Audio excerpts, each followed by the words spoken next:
Hello, and welcome to another video. In this video, we're going to be talking about the Ruzovian Empire and the Rumelov dynasty.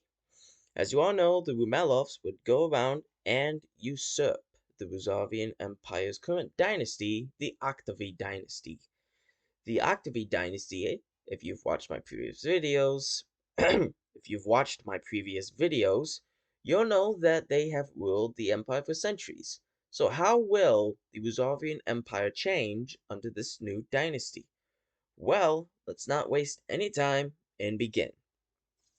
One more thing.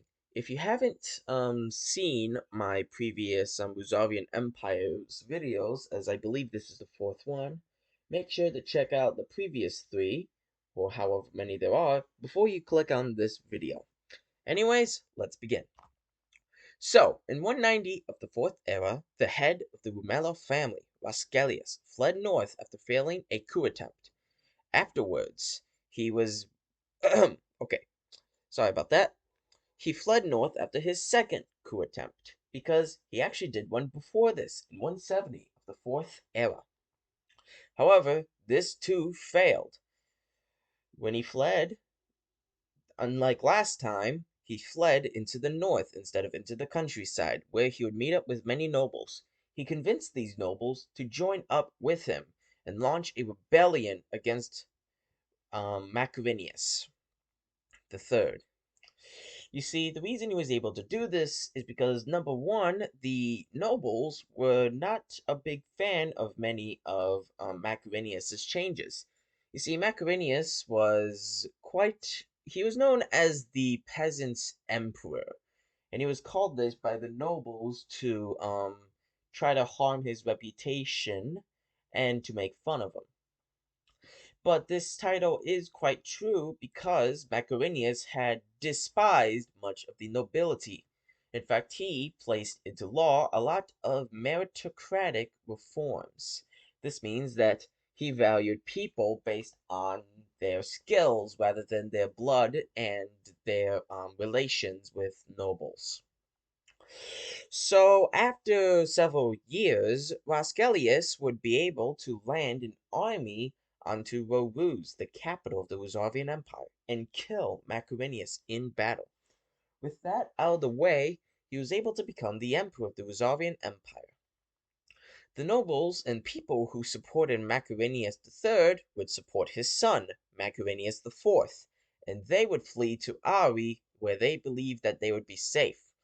While, in the meanwhile, Maldara remained neutral, and the Ruzovian-controlled Duneland would quickly join the Rumelovs. So, after taking over in 194, Rascalius had to make some major changes.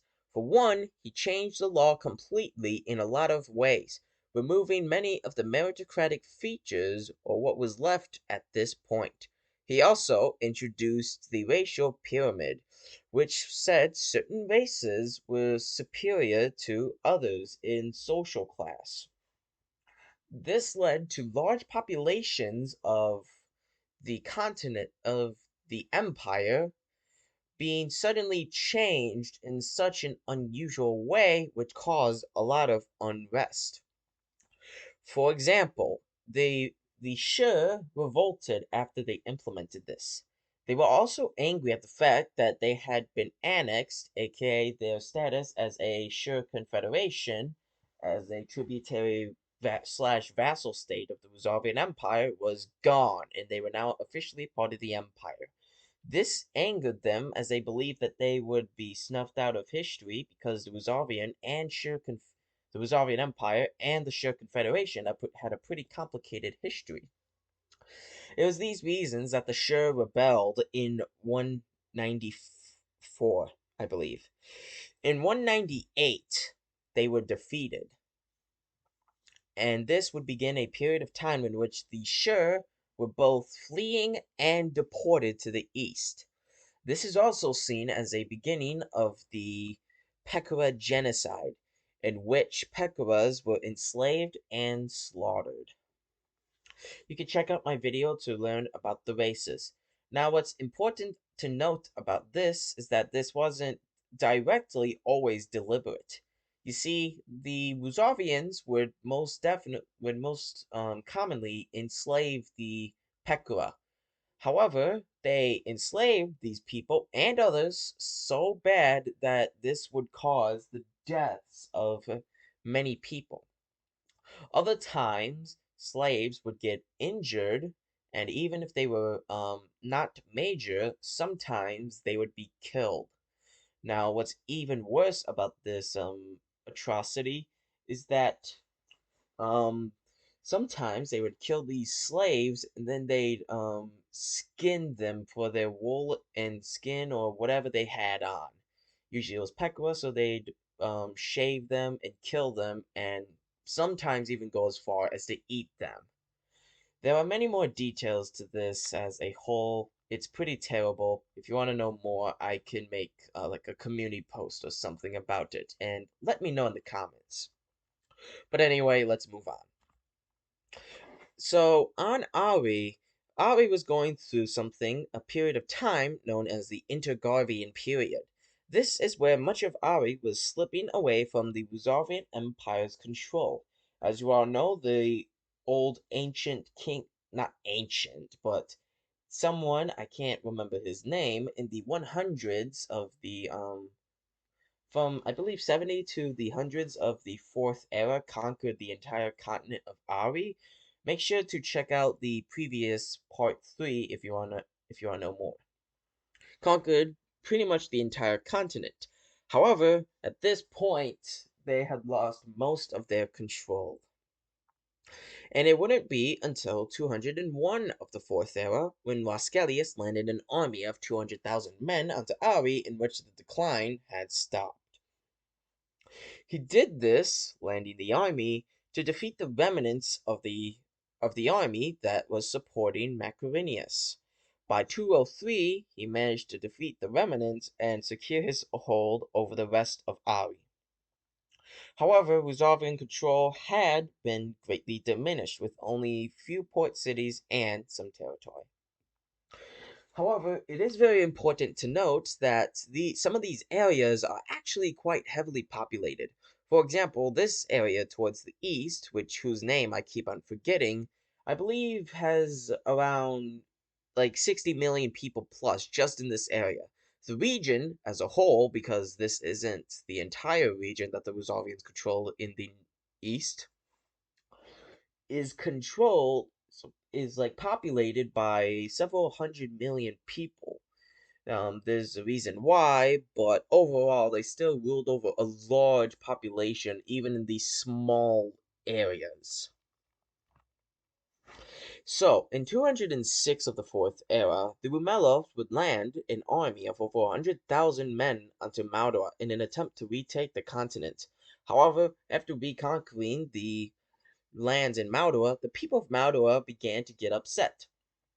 This is because of the racial pyramid structure, in which most people of Maldor were considered the inferior races, and thus they were heavily mistreated.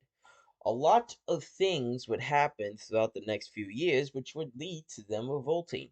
For one, Ruzovians had actually begun to pillage much of the villages and cities and take slaves as their own. Number two, the Ruzovians attempted to centralize on Maldura and attempt to establish control. This, along with other reasons, would cause them to rebel, which would involve not millions, but tens of millions of people across the continent of Maldor to revolt against Musavian control. The Rosavians attempted to conquer Maldora and subdue the revolt. However, they could only muster around 2 million soldiers, thus making them outnumbered by numbers of over 20 to 1. It could even be as far as 30 to 1. The Rosalvians were quickly defeated within only 2 years and they were kicked out. This is because, well, for one, the Maldoans heavily outnumbered them. For two, the Rosalvians did not know the geography of the area, mostly desert and rainforest. The Rosalvians were alright with desert because they kind of knew the terrain, but it was the forests in the jungles that really got to them. It was also the warfare that the Maldoans would use. Not only would they use guerrilla warfare, but they would also use unique tactics that hadn't been seen by the Ruzovians. This included giant animals like elephants being used, which the Ruzovians, especially these ones, had not really seen that much. Even when the Ruzovians conquered the area, they actually didn't well, they did see the elephants and got used to them. However, those soldiers were long gone, and to these soldiers it was basically a new thing. So after 2 years, the Rosavians were kicked out of Maldura, and this defeat would be most humiliating for the Rosavians and especially Rascalius. So, in 212 of the Fourth Era, Vasgelius would be overthrown by his brother Demirian I. He would be overthrown only a year later, in 213, and a civil war between Demirian and Vasgelius' son would begin. Vasgelius' son, Dalmirian, would win in 216. After Dalmirian took over, he largely ruled the empire somewhat effectively, allowing for slaves to hold certain positions and amassing large amounts of wealth for himself and his nobles. He did this by raising tariffs and taxes on the Ruthian Empire's traders. You'll know where the Ruzovian Empire, the Ruthian Empire is if you check out the last video. Essentially put, they were ruled by the Octavite dynasty still, and at this point they had banned trade with the Ruthians. However, Dalmirian had decided to lift his father's ban and then place tariffs on these merchants to make a lot of money. He also did other things as well, like increasing trade with the continent of Ari and mining up more resources. So even though Dalmirian would have several children, including one very important one in his later life, he was a homosexual. This was eventually discovered in 224, which would start a revolt to depose him, because they believed that this was immoral, even though they were literally running around pillaging and slaughtering entire populations, committing literal genocide, and also, along with that, enslaving millions of people and having a racial pyramid structure. However, they believed that being gay, homosexual, was immoral and incorrect, wrong. In 224, they started a revolt to depose him. In 229, the revolt eventually sacked Roruz, and he fled from the capital and went into exile, hiding under many identities to keep himself hidden. After him, his brother Venerian took over as emperor. So you're going to be seeing and have already seen all of this political chaos. So, number one, the succession laws were unclear. This is by far the biggest. Any member of the Ruzovian family could be an emperor. In fact, anyone could have a legitimate claim by being adopted into the family and then saying that the emperor was going to make them the heir. Because the emperor could make and whoever he wanted, as long as they were part of the dynasty, into an heir, which includes those who were adopted into the dynasty. Now, some people, like, who's that one guy? Val, Valnerian. Valnerian had actually made a claim that the emperor chose him to be a successor when he was overthrown. And the succession laws were basically non-existent. Rumela, you okay? So I'm gonna make a parallel with the Nakarthan Empire. So as those of you who have watched that series will know, the Nakarthans also had pretty lackluster, almost non-existent succession laws. Over there, at least, if there wasn't a usurper or somebody who had taken the throne would usually go to the eldest son or the eldest daughter. If there was no sons, then there would be the eldest daughter. However, in this system, the eldest child would have no guarantee. Also, women were not allowed to take the throne in the Ruzovian Empire. So, essentially put, anybody could become emperor with enough support and power. And even though you could say that about pretty much everywhere, in this case, it really exposes itself as anyone, and I mean anyone, could join the Rumela dynasty and become a member of it and then somehow get a claim. In fact, Rosgelius wasn't even a part of the dynasty. He was adopted into the Rumela dynasty. So, shouldn't have actually had a claim. However, he was adopted into the dynasty. Now, the reason why the Rumelovs accepted adoption is because they believed that once somebody was adopted into a family, the person would lose his or her blood relation to her previous parents, and that she would now become the blood relative of whoever adopted her or him. So, now then, let's talk about the second reason, which was many nobles and many people in general disliked the racial pyramid structure and the dynasty as a whole. They did this for several reasons. For one, perhaps they just didn't like the people of the dynasty. A lot of them didn't like the racial structure. Some of them did not like how that the Rumelos did not compromise enough. Because remember, Rosgelius did promise a lot of changes, however, he only implemented some of them. He still kept a lot of really high taxes and burdens on the nobility.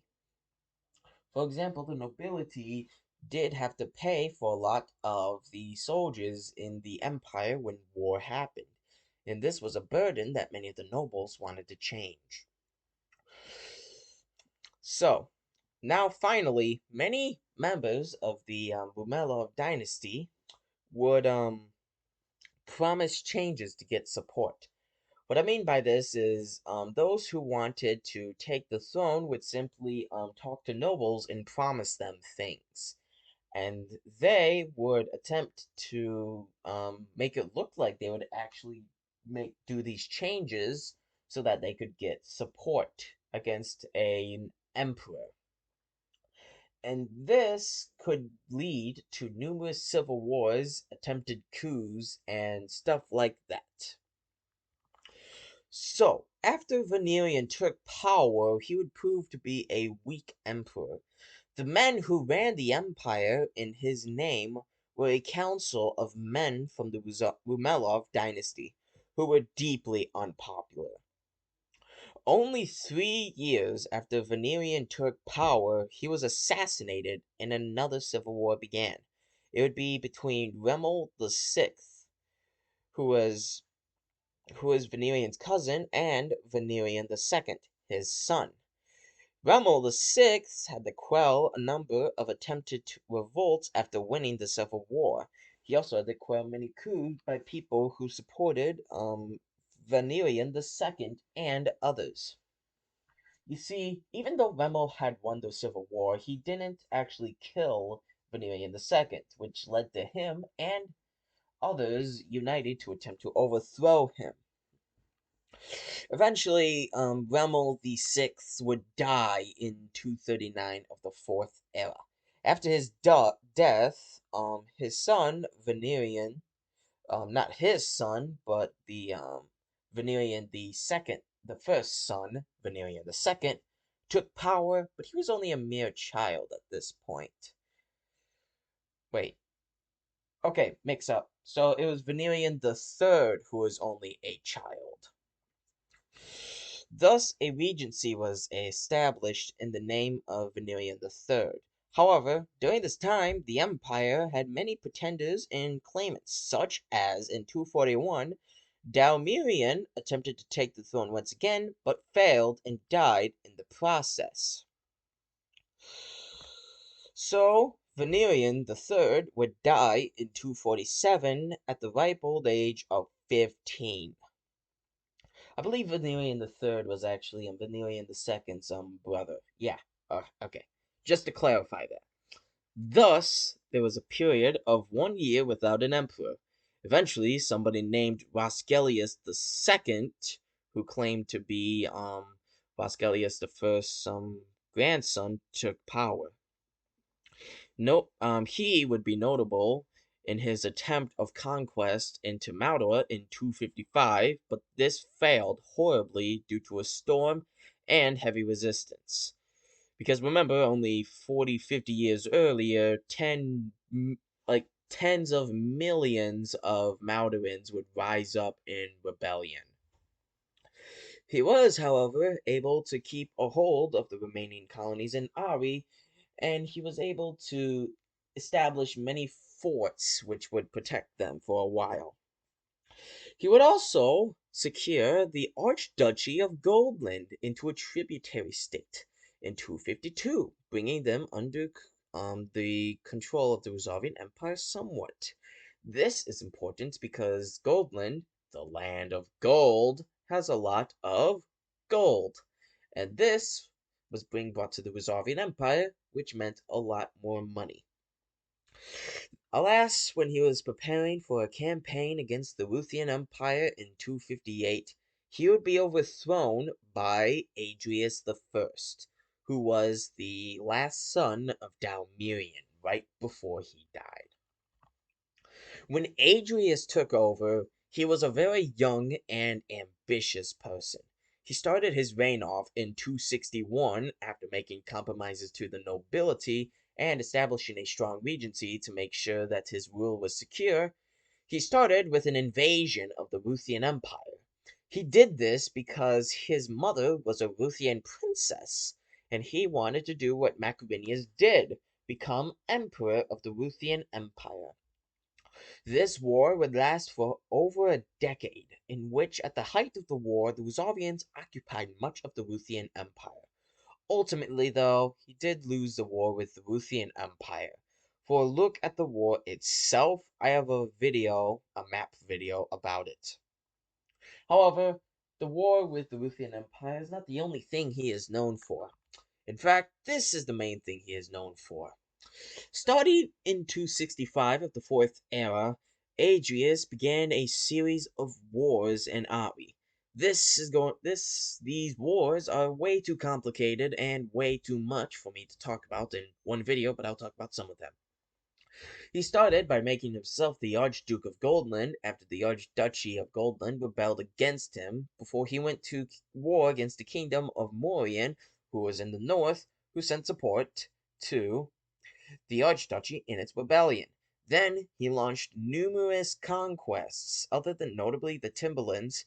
In his conquests, he made many of the dukes, kings, and other titles of the land into vassals, serving under the King of Kings of Ari, who served under the Ruzovian Emperor.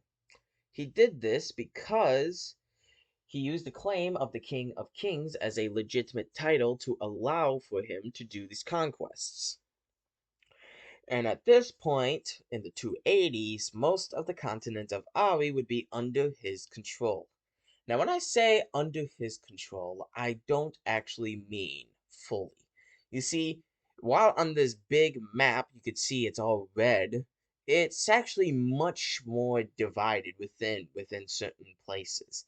Like you have Moithir and Goldland and Nartha and all these other places that really are very much separate. Now, here's actually something interesting. During this time, Ruzovian settlers would move into the north, here, where the Kirshites and the Telvar would be at. These would be known as the Agassins, and I'll be talking more about them in the next Ruzovian Empire video. However, I will be talking about them more into the future, as there's actually technically a fourth Garvian period. So, how was Adrius able to do this when others couldn't? The political situation at home was much better. Adrius had made the reforms and compromises that were promised to the nobles, aka placing them, key ones, into certain positions and securing um, the nobles to be friendly with him.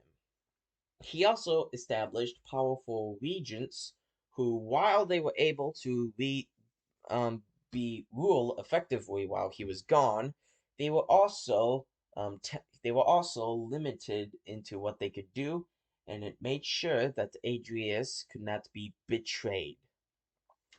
Adrius himself was a capable general. He was able to lead armies effectively and used many unique tactics to defeat enemies in battle. His armies were large, professional, and powerful. The Ruzovians had a long history of professional and powerful armies. However, sometimes they were not used effectively, which could lead to defeats. He had gotten a lot of wealth after the campaign in Goldland. Simple enough. All he did was he amassed a lot of wealth and money from Goldland, and this allowed for him to fund many of his campaigns.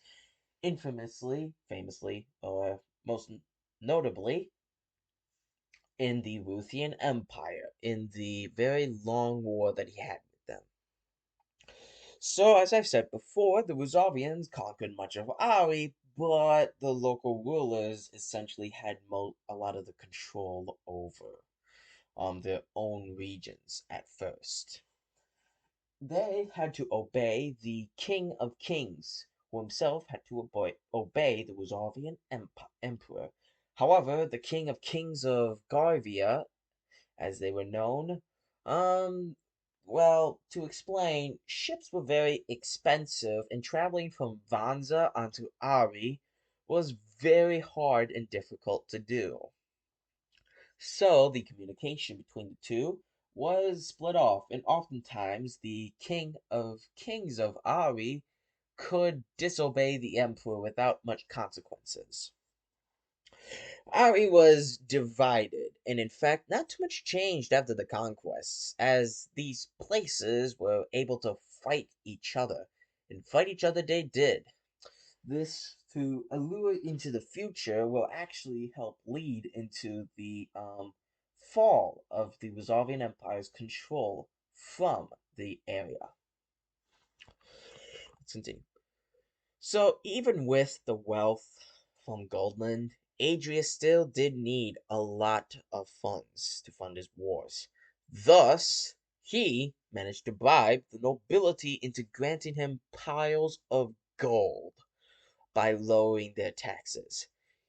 This turned out to be a ripoff, as after the wars and now that he was even more wealthy, he reinstated the previous taxation laws and everything. So essentially what he did was that he said that he already lowered these taxes and that he'd do it to the point in which the nobles would pay very little in return for granting him some money for these campaigns. They agreed, and so he did that. However, he would return and then he would reinstate the previous taxation system. Now, now this would cause revolts, but not in his life, but afterwards, as future emperors would attempt to use similar strategies to get money quickly, but they would fail and these emperors might get overthrown or something.